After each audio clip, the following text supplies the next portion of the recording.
Hello, everyone. Hey. Hello. Hello. Hey. Hello. So thanks for coming. We thought it would be a good idea, following on from the last session, to kind of revisit pitch documents, and it's something I know you've all been working on, and sort of putting some things together. So I was just going to go through some, less some examples of pitch docs, but a bit of research as to what I found has gone in them just after going through a lot of funding schemes and seeing quite a few of them and sending them out. And from there, it's kind of quite open as to what you guys want and what you need. Really, it's like, do you want to have like an open conversation about them, or so you can let me know. But I'll start by just going through a document that I prepared. Okay, so like the purpose of pitch documents is like a companion piece to your scripts. Generate interest, convey information that's not in the script, and convey it in a coherent and unified and compelling way. So if there's something tonally which is in your scripts, you can kind of have a bit of that in your pitch documents as well. So for a comedy, if there's something quite light in the document, for horror films I see it a lot, it's kind of got a very dark tone, and it's something that's kind of an echo of the theme, the tone, the kind of the look. So it's all part of that kind of unified world which you're presenting. To populate the world of your script, allow someone to get a handle on the creative and the intent and the motor behind the film. So whether that's the people who are involved in it and the I think it's just more of it gives a greater sense of what you're trying to present to somebody rather than having to read a whole script. And it can also help you to focus your thought process and pull together all the information that you'll be asked to pull together repeatedly anyway. So if you're in a world of applying for soft funding or for different schemes, there's a consistency in the kind of information that they ask for, and I'll be coming on to that later. So who are they for? Production companies, execs, soft funders, financiers, sales agents, distributors, an agent, a representation, if you're looking for one of those. It's just something extra which you can send them. Casting agents, maybe, it's just part of a general thing that you might be able to send out. And other production partners, visual effects houses, or it could be an audio house, for example. You might not even read the document, but by sending something that's coherent and together, it shows you kind of have your ducks in a row and you're thinking about it in a certain way. So from looking at quite a few of them, this is what I have kind of seen as being essential information that they need to convey. So very often there's like a key image title at the start, and also having your name on it, so you're kind of locking in what that film is to you as a person, whether you're a writer, director, or whatever. I can send all this out to you as well. If you don't have to write down as we go, you can just have the PDF and look. Top sheet with key information. More often than not, I see this right at the start, but occasionally it's like at the end of the document. So budget, stage of project, dates, shooting dates, whether you're looking for financing or if you're at casting stage or if you're in development, all of that sort of information, who's involved. Log line, short synopsis, long synopsis, director's statement, biographies, contact details. Seems to be pretty consistent from what I've seen. I'll go into like lengths of these things in a minute as well. And then things which I see included in some, sometimes not, and it depends on what you have available, maybe what stage you're at or what sort of information you want to convey. So character profiles, casting suggestions, finance plan, budget, concept, storyboard, examples, mood boards, filmography, probably to go along with your bio when you have it there. Location suggestions. But yeah, it depends what you have at the time available, what you think is useful, what will make a package stronger. And it will also allows you just to kind of show a bit of design work, because all these projects are visual. So this is some applications that I've been looking at and seeing what sort of content they've asked for. So it's when you won't necessarily be sending the pitch document, but it could be an online application or it could be a PDF application. So I looked at 4 funders: Creative England, Film London, Frontiers and Sundance. Some bits of information I didn't have available at the time, but generally the log line's like 25 to 35 words, but they're pretty scripted about it, so you kind of have to hit that word limit. So you're better off going for a lower number, and then you know it will just work for all of them, I guess. Brief synopsis, between 200 and 500 words generally. Sometimes asked for 1 paragraph. Creative supporting statement, like the director's statement, or if there's no director or writer's statement. And generally that's been about 1,000 words, like Frontiers is 500, but it's kind of about 2 pages. As a maximum, you can do less, but that's kind of the room they're giving you to do it. And then a long synopsis, and I've generally seen that to be about 2 to 3 pages, I think. So you have to kind of convey your story within that time frame. And then biographies, just general sort of stuff about who's involved.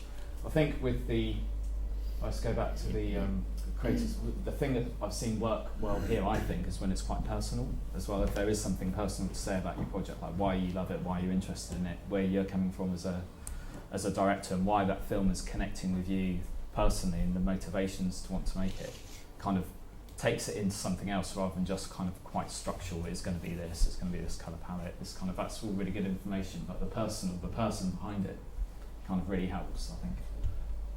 And it just puts it into a different area rather than like a functional thing. It's kind of the ability to, it's the opportunity to kind of give some of that energy into your doc. And so that was it. That was kind of from, those are some of the things I found out. So I've got some of your pictures, and I've also got some previous pictures where I've seen it work well and not. So it depends on you guys really, what you want to look at, in what way. Do you want to go through yours? Do you want me to show you some other examples? What would be most useful to you? Would it be good to look a few other examples, because we're having this one-to-one tomorrow, so we can continue this package, because then we have time to read them. Yeah, I don't know. What would you like?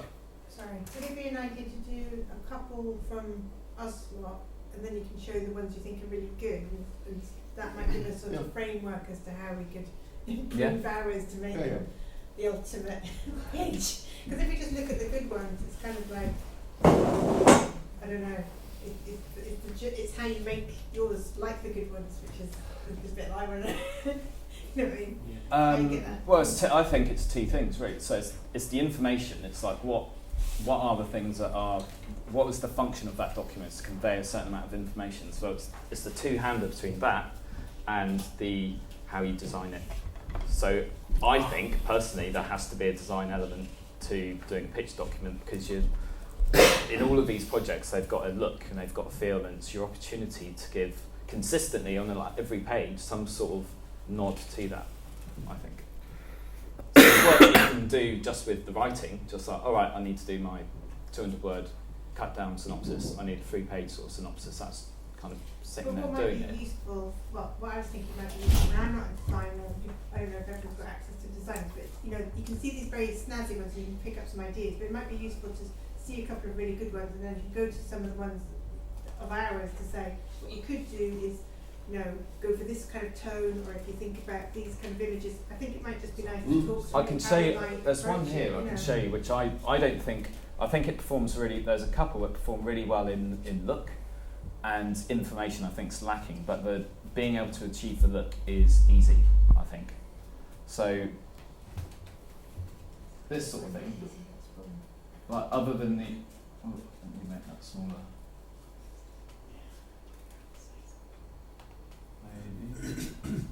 So other than the key image, it's just kind of consistency of feel, it's clarity, it's not just giving somebody a Word document and a whole bunch of writing. It's quite succinct and it's quite And could that be done on PowerPoint or something? Yeah. Yeah. So you don't have to have No. amazing technology No. to do that? No, okay. That's dead easy. All of that stuff is like Okay.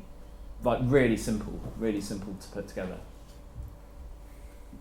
Yeah, and then it's just your text is something that you're in control of anyway, and then it's just maybe learning a bit of it's like an afternoon, really, to be able just to give it a polish, and it will take it into a different instantly. I think if you're to receive this document as just as a white on black Word document with no artwork and no sort of, and this seems to me like a lot more work could be done as a fuller sort of pitch document, but it just gives something which is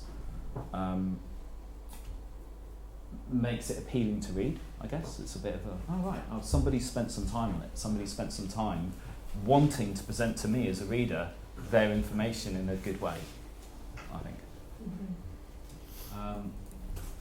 So I suppose even like identifying looks. colour palette. It you know. means that can be a challenge Yeah. for your writer, wasn't that's the kind of, you know, because you're design people. But I've saw your key image on the front of your pitch, and that looks to me like there's thought behind a field and there's a bit of text there. You've made text choices. So I bring it up. Yeah, If we're talking about, you know, because that's Exposed. There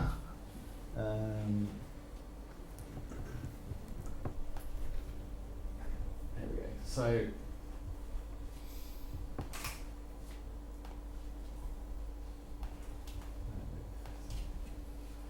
So instantly, straight away, you're kind of setting out a look.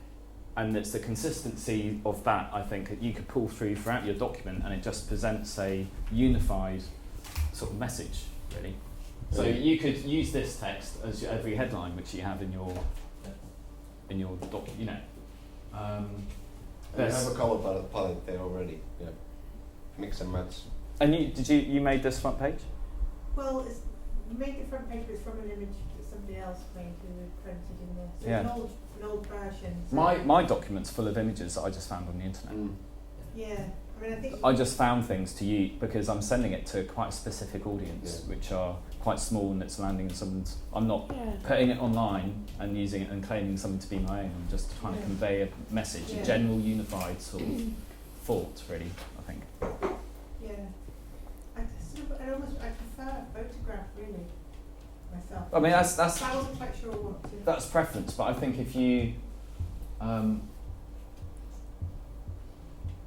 it depends on want, really. So if it's something you want to put attention into, then you can do it. I'm sort of saying these are the things that I found consistently in other pitch documents, which I've seen as being quite good. And there's others which just seem like they could do something similar. And Don't get me wrong, I think they look great. So I just like to. it's the ability to do it. Yeah, yeah. And the time spent having to do something, it's another thing. And I think maybe you're catastrophizing about the work that's involved. Because sometimes, I think there are some examples. I don't think it's that much. I think they're quite simple, small techniques. Okay. I've seen some things where they've gone too far the other way, and it's so elaborately designed. And usually they're the ones where the content is poor, and it's kind of covering up the gap. So the only real difference between yours and the one before is just that rather than their front page, they just kept that uniform style throughout, which is relatively minor. It's also nice the one you had before that says less text. That's instantly. It's focused within a. It's all broken up, whereas ours is a bit like. Yeah. Lot of Yeah. reading. Yeah. Okay. And as a writer, you know how to write less text. In theory. But I think if you think about what the film is as well, there's something tonally about it. So you're making a comedy film, so it's kind of the colour is bright. It is kind of featuring two characters. I'm instantly you're giving me a message about what the content of the film by your choices. So that's why it's a good place to be kind of thinking about what message are you giving over and what do you want to give over, and it is that you're making a comedy film. It needs to kind of, but it's something that's bright, and it's kind of, you know. And you had Google had these images about the cube heads. You know, you can bring the humor. Yeah. Stealing stuff that kind of fits there in your mind, and you don't have to explain it anymore. What's that in? whatever images. Like in the previous one, they just had a mood gallery, Yeah. basically on the second page that gives you the idea of, okay, this is the direction Yeah. of the feeling this text should be. Yeah. read. And that will sort of, that could be consistent within the choices that you're making for your references as well. If you're using film references, it's because you're picking those for certain reasons. So I think at that point it's quite useful to be prescriptive about why you're choosing those references. So if you're using one as like, oh, I really like the central relationship between these two people, and that's the important thing to extract from that reference, so I'd make a note of it. Because otherwise you could just have lots of references and it's just a key image from the film, like a poster, but not telling me why you think that's relevant to your film or what you want somebody to have as a takeaway from presenting that image.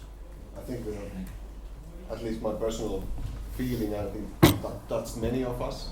Last time in Falmouth when Levon had a speech on the text, we all read the treatment and everything, but when we saw the video treatment, the first time, at least I understood that this is going to be hilarious comedy. But by reading the text, I didn't get the tone of the film. It felt like a political something else, something more darker. And when we saw your video bits, we all knew this is going to be a great movie.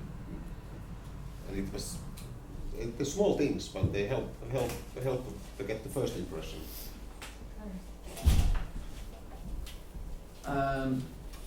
So yeah, I'll probably go for like top sheet in this, just key information like, in development, shooting 2016, just so there's a takeaway sort of snapshot of your film. It's like one page, just, oh, right, okay.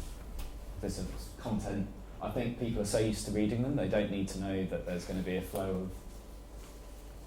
And you can use, you want brevity as well. It's kind of important to think about, like, I don't want to just load up so many pages and you can do something else with that page. Do you have any examples, ones you think are good, that are kind of more comedic or like Only the horror. sort of range of tones that people might be using for their project? I or? don't. Okay. It's just that I feel like I've seen quite a few horror, and in a way horror is an easier one, isn't it? Because there was a kind of look and images that. I don't know. Hey. Matt's, I'd say that's because that's tonally has a consistent feel about what the film was about throughout his pitch document. You were showing something in Who's not here? Dan, in Falmouth you were showing something. A comedy. No, something visual effects. Anyone remembers? Yeah. They have a talk. I'm not sure. Yeah.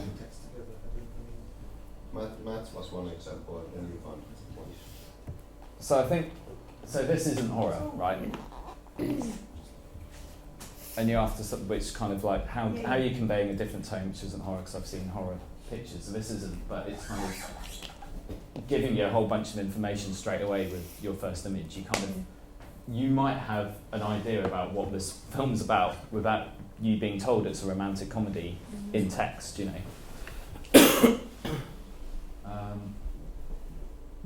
And there's this kind of like the same sort of thing, basic information, character. Very readable and broken up as well. Yeah, and it's just that simple sort of like consistency of something. It's just not a white page.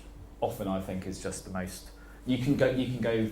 That's your baseline. That's the most basic thing you can do is present a white page of black text, and you can build on that and do more. Have something. It's in relief. It's not that, but it's just kind of. But essentially, it's a marketing document.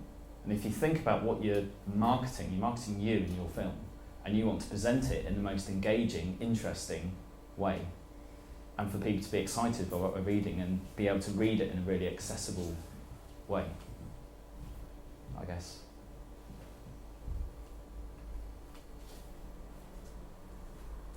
I think actually. And this is really brief. It's just kind of, I was just thinking about the front page. You saying that just reminded me. Years ago, I used to when I worked in advertising. There's a thing about it used to be called the 6 seconds rule, I think, with outdoor advertising. So there'd have been a billboard. You probably only have 6 seconds to glance at it and look away. So in that, you need to get visual information, and take away what that core message is. And I think these front pages almost, it's the same principle, that if you just looked at it once, could you get a sense and a feel, which is what this does really strongly. The others I have, which I think are doing,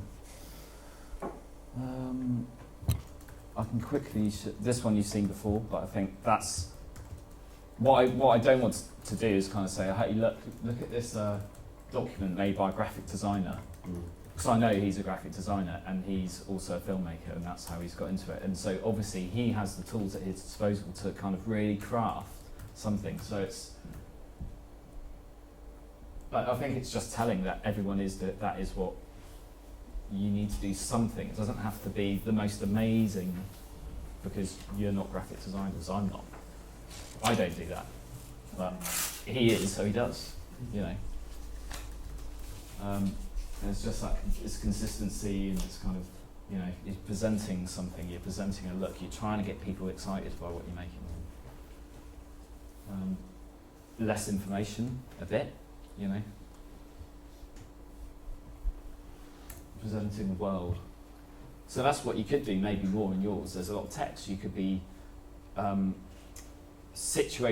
yours is a situation comic, essentially. There's a certain situation, there's a comic scenario born out of it. So it's kind of, what are your touchstones, what are your touch points, the things that you like comically.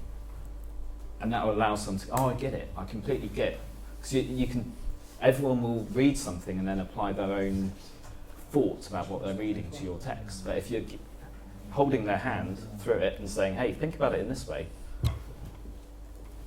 then it helps you and it helps them. And, you know. Yeah, I think it was a little bit the same when we saw first time your video pitch compared to the text. Even it was clear from the text that this is going to be comedy, but it was the tone of the comedy came through your funny video in a way. So trying to somehow merge those closer together so that it's more obvious when people open up the document or get the printed version. But okay, this is something I want to turn the page. I could go through some of the others in the group if you're happy to. Go through your material. I don't have a pitch package. I just submitted the materials for a pitch package, so mine's not usable. But what I can do for tomorrow. But it's an interesting discussion point though, because you've got all the material that's there. Yeah, but and you've got loads of artwork which you could be using. You could be using like consistently throughout your document. Like each of those really big frames, you could use as like the backdrop, so that you've got that consistent. And then have the text. Presentation. You're not, and you're not having to just say, now here are my pictures. It's just kind of it's more intertwined, you know, with the. Yeah, that's a good point actually. I could open yours up and have a quick look at the artwork of your. Yeah, it's basically similar to that stuff that was in that video. So something like that. This could be a home for where you're sort of writing your log line, some of your information, synopsis, you know, and it kind of means that the it's a unified presentation now, I think, you know. Yeah. And like you've got it all there, you've got all your backdrops there for your whole document, you know. Yeah, You've got all this. You've got your own white space to use, and it's a nice way of forcing yourself to keep Yeah. stuff short. Right, exactly, yeah.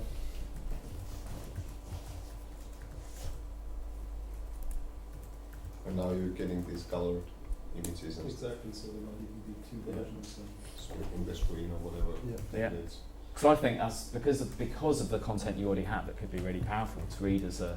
And I'm taking in the images as I'm reading the treatment. You know, it's kind of it's like a marriage, you know, of the two things. And So I think you want, people won't remember every word they read, but you want them to get a sense of what it is, so they can say to someone else, if they're going back through the pictures they've had, something makes a stick in their head, and they go, oh, that's the one about this. And visuals will obviously be a nice, quick shortcut to that. it's something that I think subconsciously you pick up. It's something we touched on about if you're sent something, you kind of start. It's first impressions. You look at it. start thinking, somebody's gone to town with this. I'm interested to kind of find out more. We've been There's a part, bit of love. We've been part of a project by a bad font choice before, which is not a very good way of, as a VFX company, probably assessing work. Comic Sans. It's like, because just suddenly straight away, even though graphic design is a totally different visual medium for filmmaking, you just go, maybe their instincts aren't very good. Or maybe that, Yeah, and it's just thinking about it as marketing. That's it. You're marketing you, Yeah. and you want to present yourself and your project and your whole vibe in the best, kind of most appealing way. Giving it as it's trying to give as many reasons as you can for people not to say yes, or not to say no, not to say no. So that or by doing all of that, you've kind of trying to head it off, Yeah. I could look at Afterlife Kate. Yeah. See, I thought this was really strong with like having a big key image at the start and Nice then with the image, title, and it's just like instantly you're getting some. It doesn't have to tell you what the film is. It's just a bit of intrigue. It's like, oh right, what is going on? It's presenting something to me. It's speaking to me. I'll probably add your name on the start, so you're kind of locking in the image and the name of the film to you as a director, a film buyer, all that sort of thing.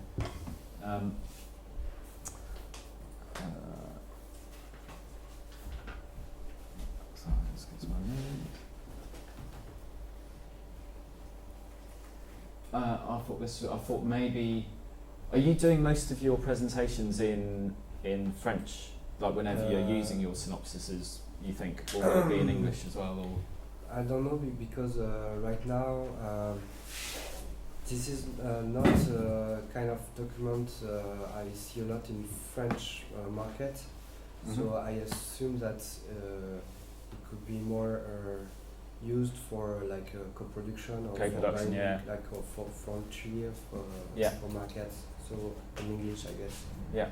So if that's the case, if you know that you're going to be doing some English stuff, find an English person who you can make sure you've got a polish with, because they might be able to pick up things that you might not notice. Yeah. I'd say. So references, I think, on the second page. So I thought it was great that there's some references there. It just allows someone to know what sort of film you're going to make. But again, I think I'd probably be you've got the opportunity to be quite prescriptive about what those references are there for. Yeah. So Black Mirror is a TV show. Mm-hmm. So so it's clearly not because it's how the telling a story over 190 minutes. It's tonally, so you kind of, and it wouldn't be a financial reference because it's going to be a different financial model making a TV show. So I'd maybe just have a line for each one that's like the tone, the characterization. But I see it a lot. Like people use references for finance. I haven't put it in mine, but I do see that there a lot as well.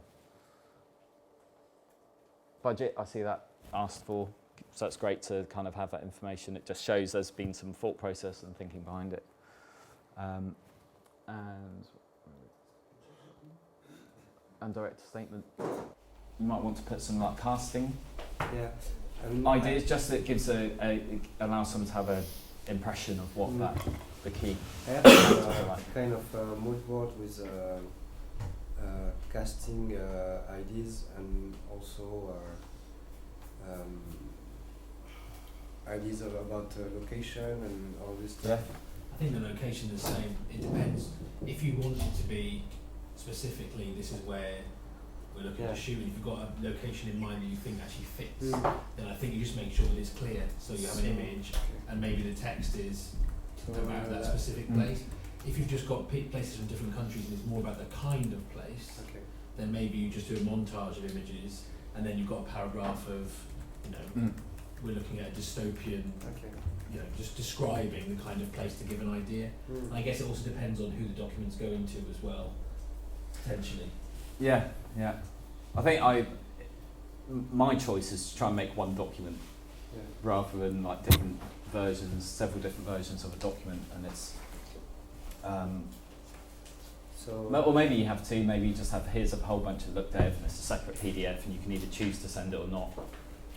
have one with more text, but you know, it's all the choices, and it's the same thing. It's like, what information do you want to convey at that point? If it's the full, like, here's what I think about my film. Here's the companion to my script. Yeah, it could be too. Why not? You know.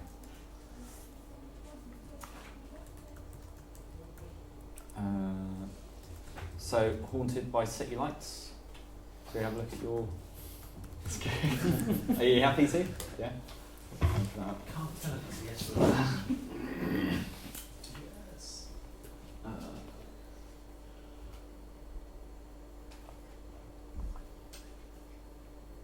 So I haven't looked at this much, apart from at lunchtime. But this is kind of like a version after a bit of chat about it, and we're talking about top sheets and conveying information.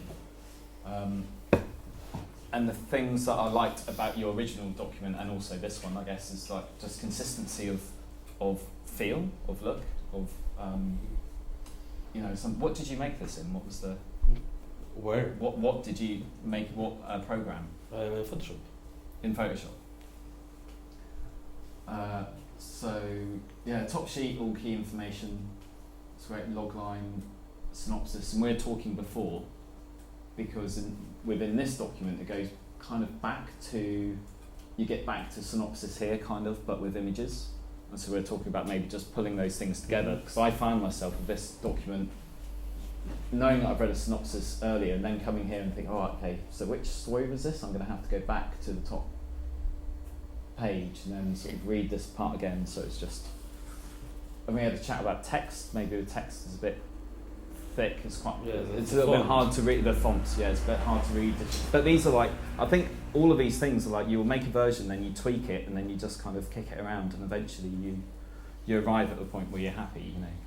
Well, I like this often, not having seen this with the lookbook that you did, because it's got the black and the kind of neon pink, and then you read the treatment and you read about the mask and stuff. It's just nice to have that context and everything to link up. Yeah. That's why I'm wearing pink clothes. You're unified to your project. You can never wear anything else. That's it. And a bit of casting suggestion, but I liked how there was visually you could have like a 3-stage sort of illustration of each of your separate stories, you know. And a bit of concepts and locations. And again, references sort of have a reason why it's a reference. Contact details. Yeah. I made it this morning, so I made it in half an hour. Yeah, that's great. Well, it's brilliant that you can have the you can use Photoshop and knock things together as well. You know. So I think that's that for people's projects. Matt isn't here. No.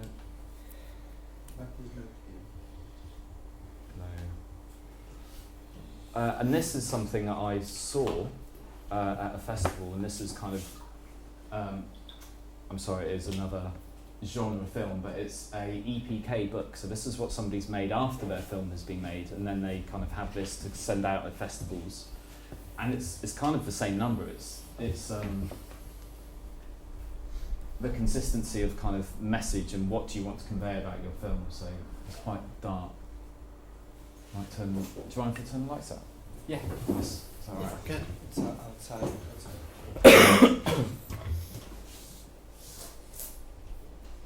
So, kind of by using something like, whether it's, you know, Photoshop or whatever other program you use, you know, if it's PowerPoint, the ability to put things together, putting a still over black is really easy, but you can make something look classy. And this is after their film, but it means that the ability to do it yourself means you can do more, I guess, and you're not reliant on other people having to do it for you.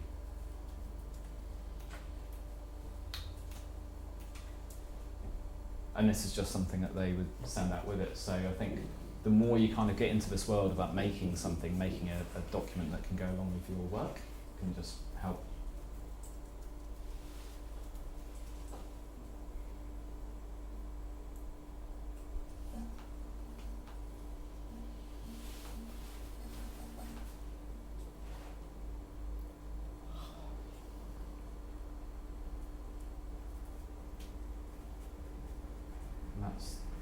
that's that.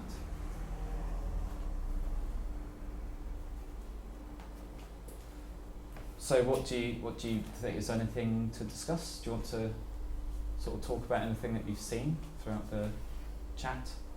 Was any of it useful or not? Can we turn the light back on? Is that okay? Thank you. I was wondering about the estimate project because, for example, I know that for Frontier they ask an estimate project, but it's very Estimate the budget. yeah, but it's quite hard. I mean, if you don't have still your producer. Yeah. But I think if you want to apply to Frontieres, you need to have a producer. You can apply only as director. They accept only directors if they are recognized and experienced. Yes, I'm sure about it. Well, it depends what you mean, because I've applied twice and I've met a bunch of the people. As a producer, with projects with Ben, Yeah. who's the first-time director, but first-time feature director. if you don't have a producer, you can apply, but they accept only experienced directors. It's experienced director. Right. Without producer. So, producer. I get what you, so they're kind of very much about team. They want to see, they find it easy, that's their kind of models. They want to see kind of production teams like a director with a producer. And so their avenue out of that is, if you don't have a producer, you need to be like a really on-it director who's got loads of experience. Because developing a team is I think maybe they see more success in that way. They've had projects that have been more successful generally. I know. So budget, I don't know. I mean, partly it's kind of, I guess the wrestle as filmmakers is kind of assessing where you are as a filmmaker and knowing what's potentially realistic to make. I don't know. I don't know if it's a question that I can answer really. I know that I've put out films with budgets which are quite high, and it's not really very realistic for me.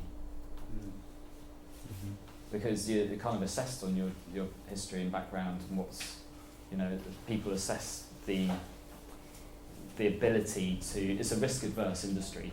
So if I've not made a film before and I'm putting a £5 million budget sort of feature out there, that's a big, you're loading up more reasons for someone to say no than to say yes.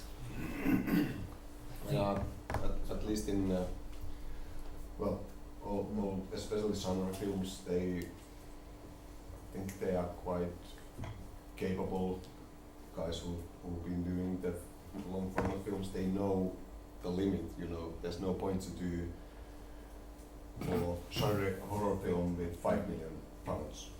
You're never gonna get your money back, so they have already these limits. Yeah.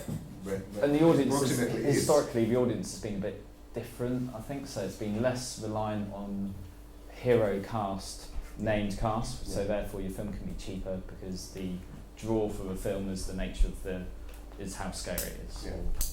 But I think can quite easily talking with a few experienced producers to find the realistic budget ballpark. This could be somewhere between 1 million or 2 million or whatever, and then you can aim somewhere there, because you don't have the budget, you don't know the budget, and you can still do your film with whatever budget. Yeah. But you have to put something on the paper, so it needs to be realistic in a way, especially with the first timers. And especially with a project like yours, because potentially it could be a very expensive film, so you're going to need, in your pitch package, it's going to be important that you explain why it isn't. So you're going to have to state what it is and why this isn't, this is a film that could cost millions and millions, but actually we're doing it this way. Because that will be one of the questions that finance is going to be asking when they're looking at it. Yeah, and the return of interest, they know immediately that this kind of films are not going to bring tens of millions back. It's going to be hard work, so that's why they guess it's moving somewhere, and they're going to tell you the price range where it's moving. So, because this morning we were talking about budgeting VFX, and if you have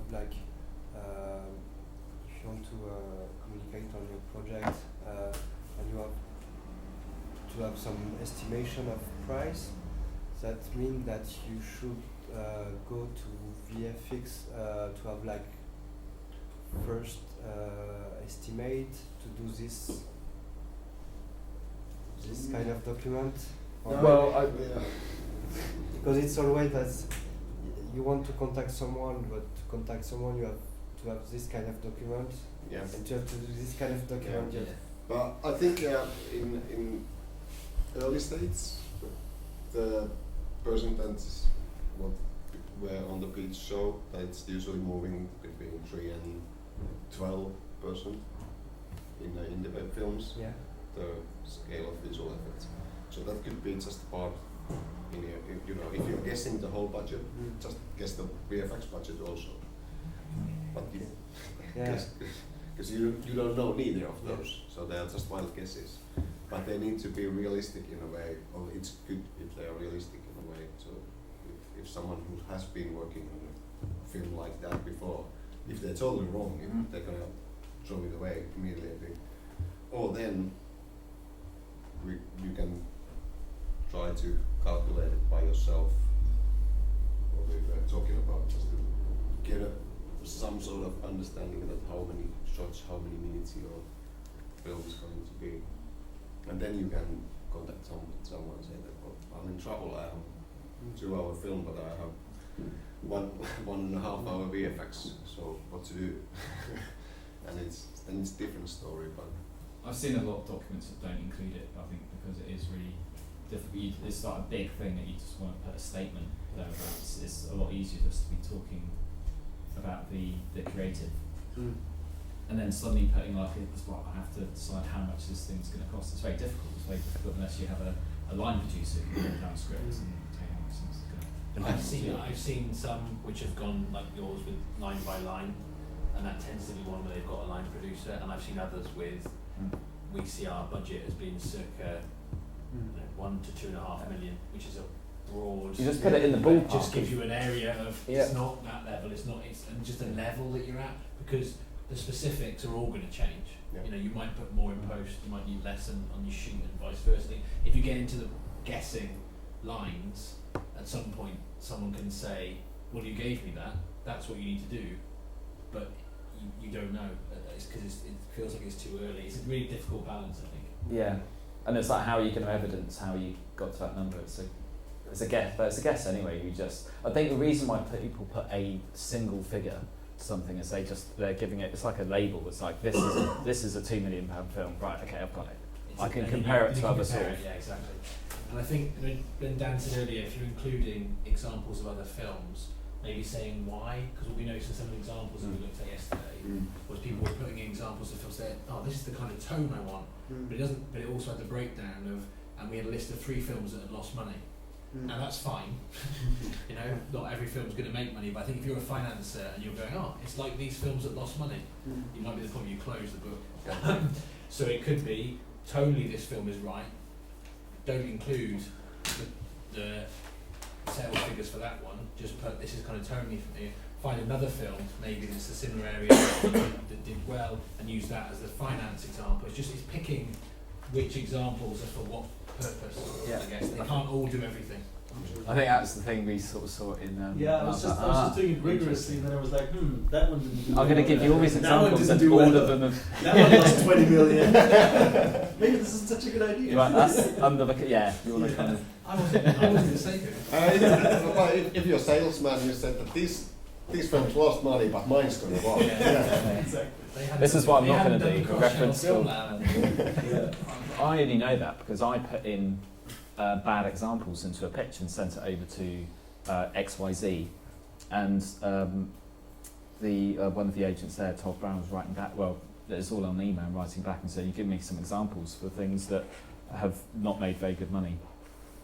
And that's his instant sort of as a sales agent. And so if sales agents, financiers, distributors are like, because it's bottom line, it's all hard economics, you know. I've seen a document where they put a favoured director as a producer putting the package together, and it was the right director, I think, tonally and everything else. I don't know, it got rejected because they just recognised the name and went, "Oh, he's good, yeah." no, I don't think any of his films would make money. Mhm. And so that actually, although it was the right person for the project, actually got in the way from a Wow. financial perspective. So Challenge. end of the day, don't put any references if they all lose money. No, rather. Well, or don't, Take more images from somewhere else than the films. Yeah. Or say what the reference is. I think I agree. if there's something that's really tonally sort of this is a good reference that clash two genres together and really successful. Yes. That sort of But be specific then. Yeah. Yeah. Yes. Otherwise, if there's one poster, it's immediately, instantly in top 10. yeah. That was total flop. And maybe about the techniques a little bit.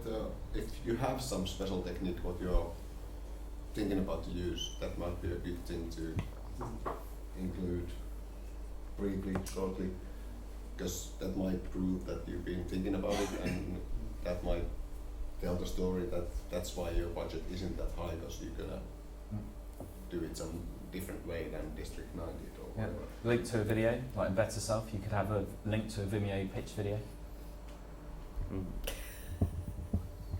Don't laugh. Yeah. But that is really important. I know from when we spoke to people in the UK, particularly who are budgeting, working on films that are a lower budget level, who are the entry, the kind of guards on the gate of giving you the money, most of them do not really understand how visual effects works. Yeah. So if they see visual effects, they go, expensive, move along. So it's really important to explain, I've investigated this is how I'm going to do it, this is what it will look like, this is why it's possible in budget. Just to get over that first hump of them. Yeah, it all get. I can assume that. Imagine how they'd all just get lumped together if it's branded. So it's like not branding it as that type of film. Yeah. I guess Darkness for Light's different because it's an animation film. It's an animated film. It's quite specific. If it's going to be some motion capture technique or whatever, or if you've done the promo where you test the technique, so that's definitely something you want to tell them, that in this way we can do this in this budget or something like that. It's not the thing yet, but it's maybe next year, but whenever you're... I think I'd include like your previous film as well, which was a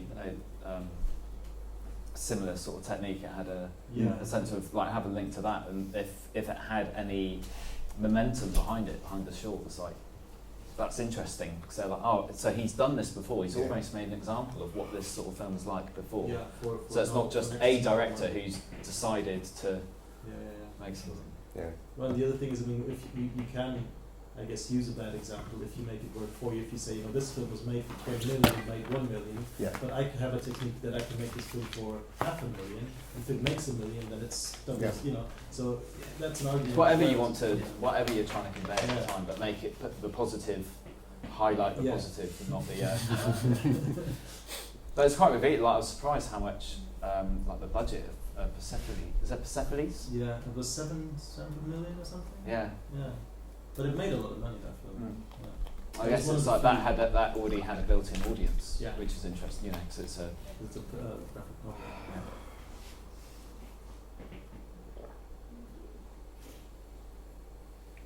Can I just ask about we could put a sentence or two underneath the photos we'd added in, and it was to do with just what, if it was the style or the... Yeah, why you're referencing that film as a reference. Is that alright to do, or should that have been kind of more on one page? Or did it over like 6 or 7 pages? Let me have a look if I bring up your...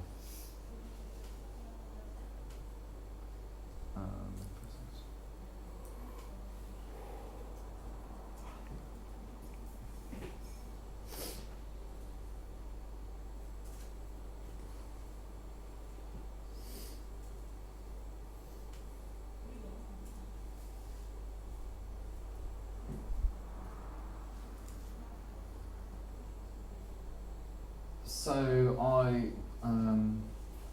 my personal take, if I give that, is that I see that you've, there's a certain amount of pages dedicated to your project, so,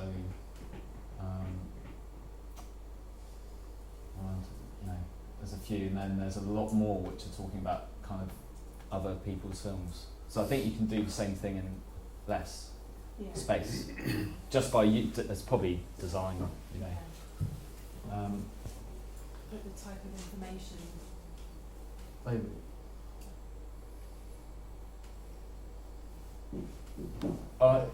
Without reading all of it, are you repeating that information? Like, you've got the same point you're trying to make in several films, or are you just picking one film per point?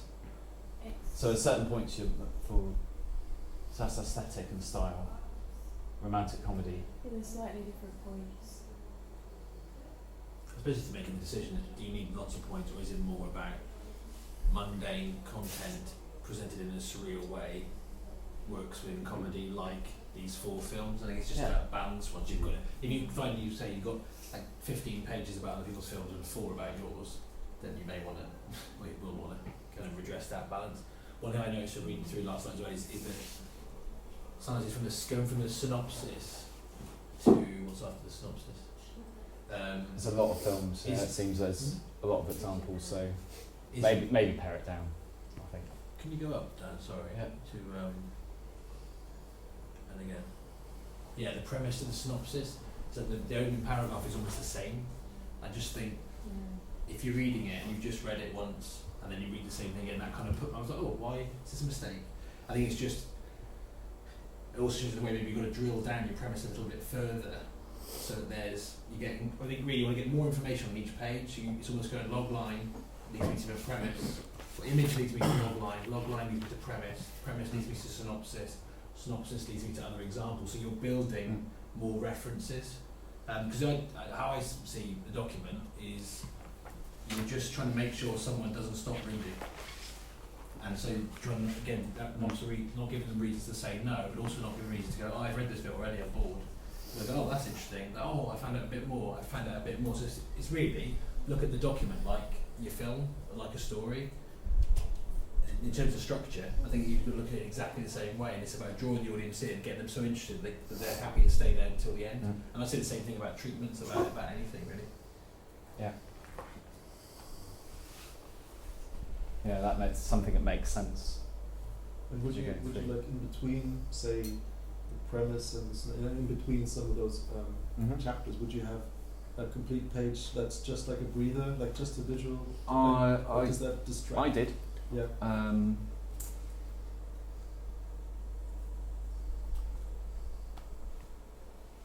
So we kind of titled each of our segments. But I think it's that kind of coming back to messed up our artwork off the internet and just cropped is kind of reiterating the tone of the thing. And I think all of you can probably big yourselves up. Like, I'm sure there's lots being selected for schemes like this, or any schemes that you're selected is all part of like other people have shown interest, so there's more of a reason for you to show an interest as well.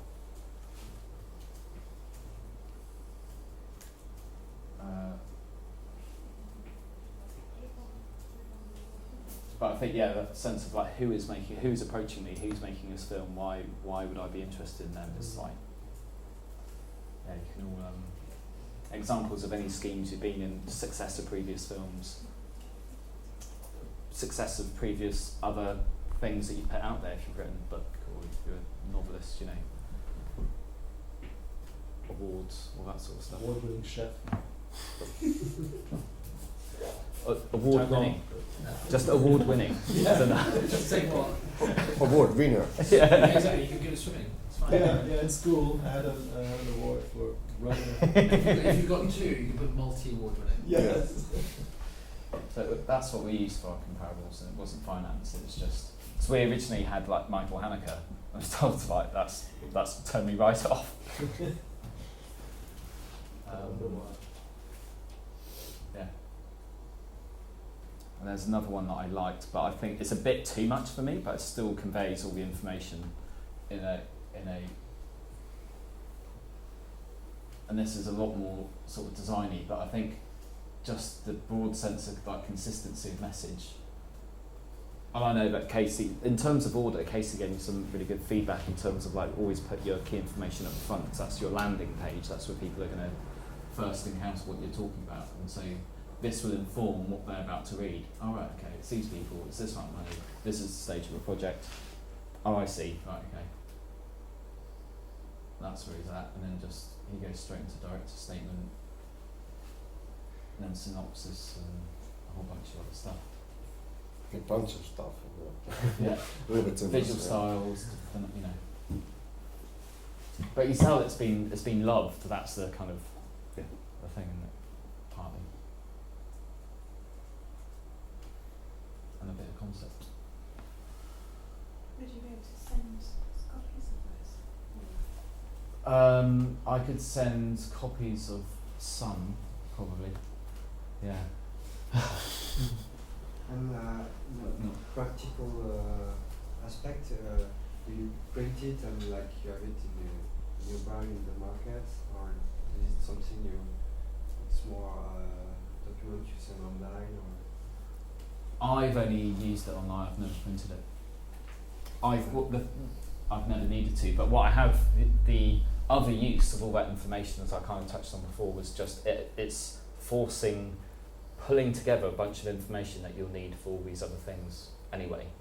So writing your treatment in 2 to 3 pages, that's all of the other applications I saw, and having a 200-word synopsis. So it's kind of those, your Word documents that you're using to feed into that, like where you draft everything out, you'll be using for soft funding applications, probably. So that's the way in which my document has been used in multiple different ways.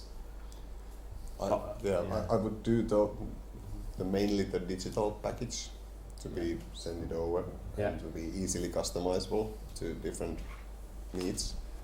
But for hanging in a film festival, so it's. I made a 1-page. I took the key information from the front page, made a postcard. Yeah.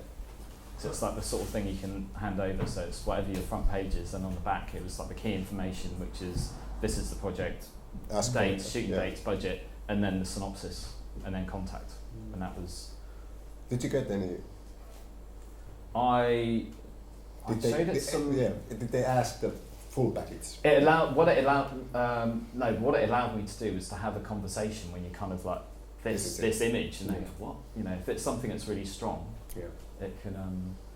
That happened with the stomach, and having a piece of art, not a piece of art, a still from the shoot of the prosthetic. And but does anybody ever question that if it's a document that's never printed on your end and never printed on the other end, and everybody ever sees it on a computer screen, that it shouldn't be formatted for a horizontal paper, because nobody ever sees it in that format. So shouldn't it just in general be sort of a landscape format, because that's what most people will look at it as, or is there an argument to be made for that?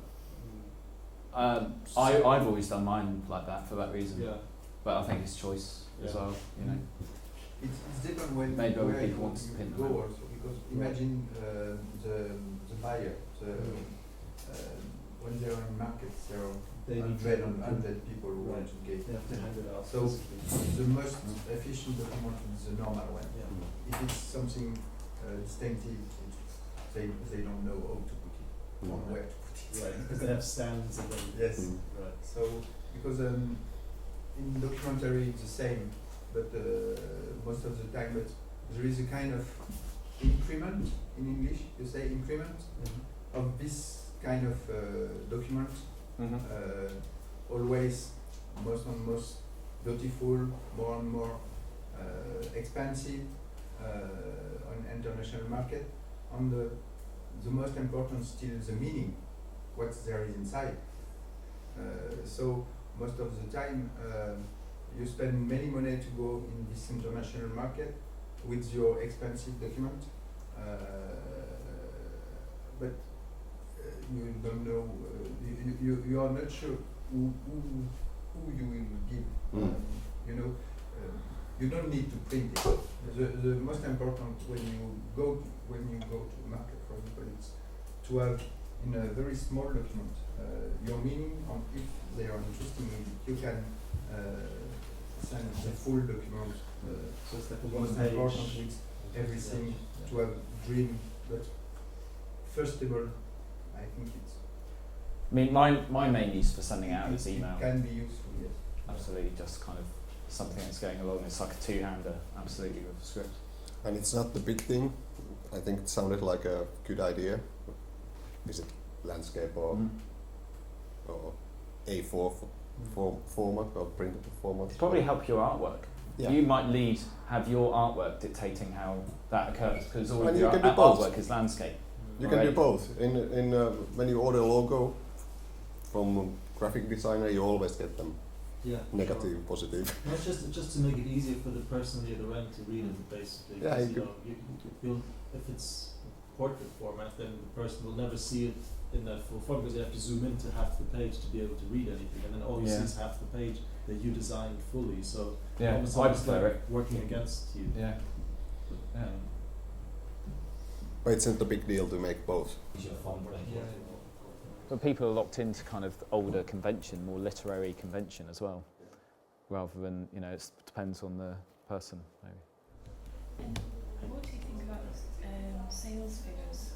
How the hell do you get those? I mean, you've not even... So officially, where I've seen them come before is actually get a sales estimate from a sales agent. And if you're not at that point, you're either kind of completely making something up, I think, and like, why do you need to? Do you feel the need to? And why do you feel the need to if you're putting it in there? Have you been asked to do it? And if so, if you're really going to do it, you would speak to a sales agent, or it would be as, you know. And under what circumstances would they give you an estimate? What would they need to do or what would they need from you to get you an estimate? You might go to them and say, "Hey, sales agent, I've been asked by the Pinewood Film Fund, who are really interested in my film." "Oh, Pinewood Film Fund are interested? Go on, carry on talking. By the way, yeah, I've been asked to get sales estimates together." So it's all that kind of. Everyone has to know that everyone else is. That's the big, I find with the VFX job.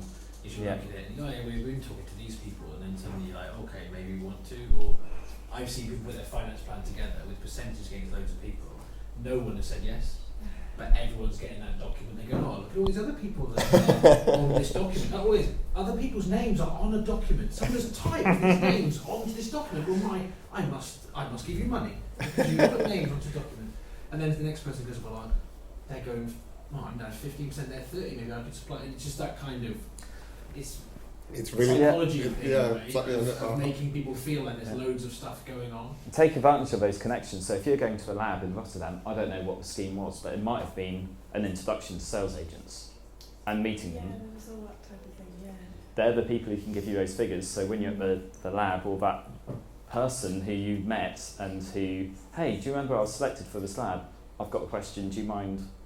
Would you be able to give me sales figures based on a script? What would it take? When would you normally do it? Yeah. Would you know? So they're kind of in front of you. They might say no, they might not. Well, you're selling yourself. Yeah. And then if it is something that, I have secured sales figures, then that is something you can put in because it's interesting. But just to write sales, just to make them up. Yeah, it's like.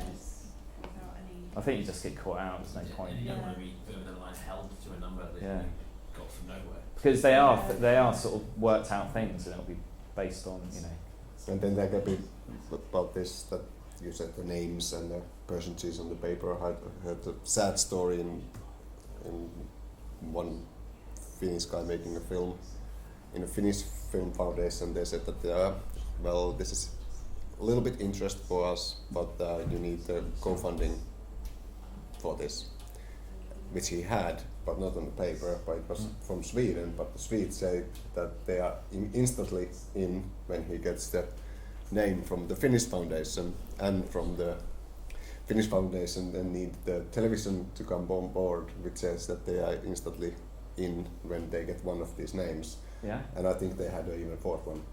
So no one wants to put the first name on the paper, and everyone was asking for the first name. It's like, Jenga. half a like year. Financing interest Jenga. Yeah, half a year they play that puzzle, and then it's. And I heard it works the other way around. If one person pulls out, Yeah. then Everybody pulls out. Yeah, so it's. I'm glad I'm a producer. And I have one last thing, which was the actual budget in a marketing document, does anyone really want to read your budget at that point? What the as in your costing. I've never put it in.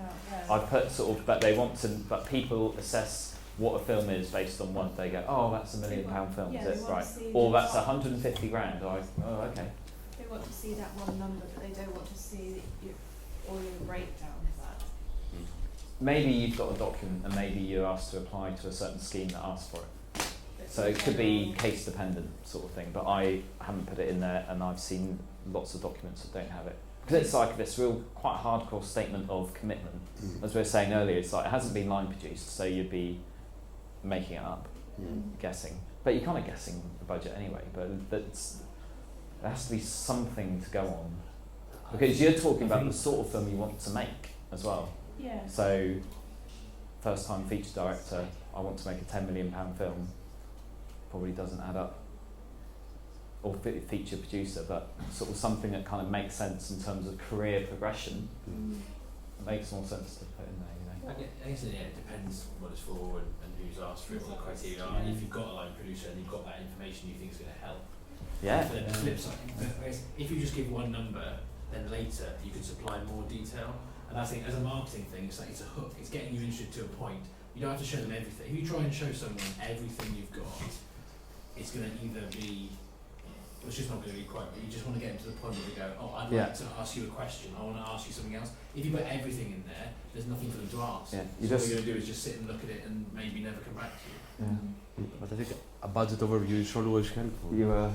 Pardon? A budget overview is always helpful. Overview, Yeah. And if you intend to do an international production, you should add, the international, the construction of the co-production. Yeah. That's very detailed and it's specific to that need. Yeah. It's kind of like, Yeah. all right, Only they for are people you're going to be. yes. That's appealing to the people who might be involved in that finance, rather than a casting agent, say. Or so that's kind of like a specific, almost like a specific page which you could spend time working on as things develop for it, which wouldn't hold you up from making your hero document that you can just send out to everyone else anyway. Yeah, because you can always add, once you've got the structure, you can always add to it. So if you've got a section which is about budget, you can add it's more, one page. and then more, Yeah. and then if you need to specifically got to spend in a certain country, you add another page in. It's just Yeah. treat it like that, give yourself the spine, the framework. And for a first-time feature director, what's the average budget, do you think, in the UK? Well, interesting question, isn't it? So it depends on. 1 million, but I mean, I don't know. So Ben Wheatley made a film for not very much. He had done lots of advertising, so that's Down Terrace. I think he says it was something like 15 grand, 20 grand, using available just to get things happening. And that meant that his film then got into South by Southwest. Film 4 became, all right, you've made a film that's done well in South by Southwest, becomes an interesting person. So that was like a stepped trajectory. I guess you've had a director who's a first-time director, but he had lots of advertising before, so that was a different scene to someone who's possibly made 3 or 4 shorts. I think with him though, it's similar as going back to what you said, friend. It was this director has nothing for. Oh, okay, but one of the producers was a working title script exec, so that person knows what they're doing. Oh, but he hasn't made a feature either. Hang on. Or they've brought in a co-producer who's on his 3rd feature, and it's almost like points, I suppose. Go, actually, the director may not have done much, but they have, and they've already mentioned some head of departments they're talking to who made 10 films, and the VFX company made 5, and all these kind of, it's just, I suppose it's just credibility. It's pushing where your credibility is. If it's a director, focus on that. If there's credibility coming in from elsewhere, then push that. It's push whatever's going to sell. You mitigate the risk by having all those. Sell yourself. Yeah. I don't know. I'm putting mine that I'm developing personally. I'll put a figure of 150 grand for a first feature. And you directing that? Ben, so I produced last short. So it's the guy who I work with. He directed last film. That's our kind of twosome. He's a writer director.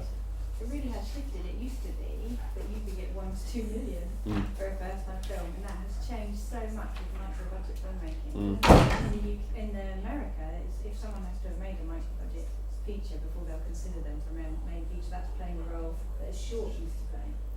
And I think it's going that way without it. Now they're like, oh, you can handle a short script, but we don't know what it's like for you to handle a feature yet. Yeah. So you kind of, you know, yeah.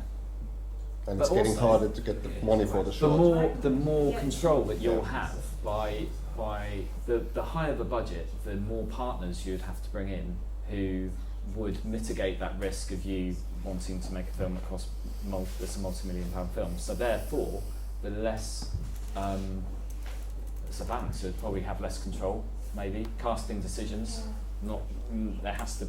You can cast who you want to a certain sort of point when it's 150 grand, but then those decisions, script decisions, might be really dictated. So you might benefit from making the film that you want to make. Yeah. And even And learning all of those lessons through doing it. 'Cause it's a Yeah. process that you just do it as you're moving along.